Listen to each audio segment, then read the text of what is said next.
lettuce. Lettuce? Lettuce ang nakatanim. Ito, ano to pa? Ano yan?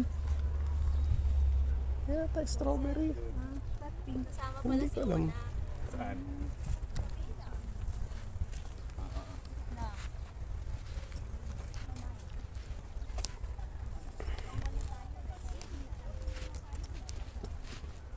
So, mga lettuce din eh. Mm, Nagbagong tubo pa lang. lettuce dito. Lettuce dito. Ay, may halo din strawberry yun oh. Ito ano? Parang hindi maganda yung mga dahon ano? May halo pang kamatis. Eh, nag-ano sila eh. Baka nagpo-frost dito.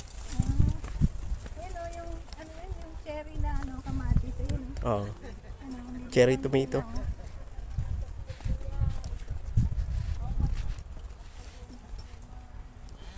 Ayun, oh, may mga bunga na, oh. Mm. Okay lang. Ito puro kamatis. Nabago lang palang kamatis. Kasi hindi nakakarating dun sa grocery natin, no? Hindi, sa SM meron. Yan. Cherry tomato. Ibang tawag na? Garland. Everlasting. Iba na, no? Pag mga ganyan na, no? Naka-ano na, no? Nakaangat. Paangat ng ganun. Tapos yung ilalim may nakatanim din yun. Talong ito. Oh. Nag-ano sila, multi ano. Yung mga talong. Oh.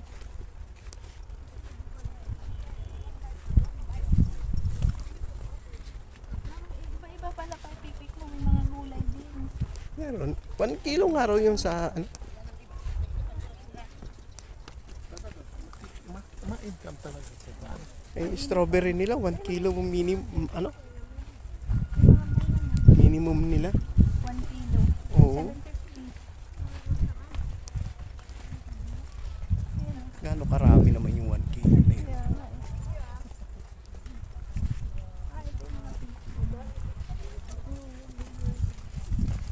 Bili po kayo. Strawberry to pig po, ma'am, sir. Free taste kayo, ma'am. Strawberry to pig. Opo, ma'am. May free taste tayo dito. Ay niya po. May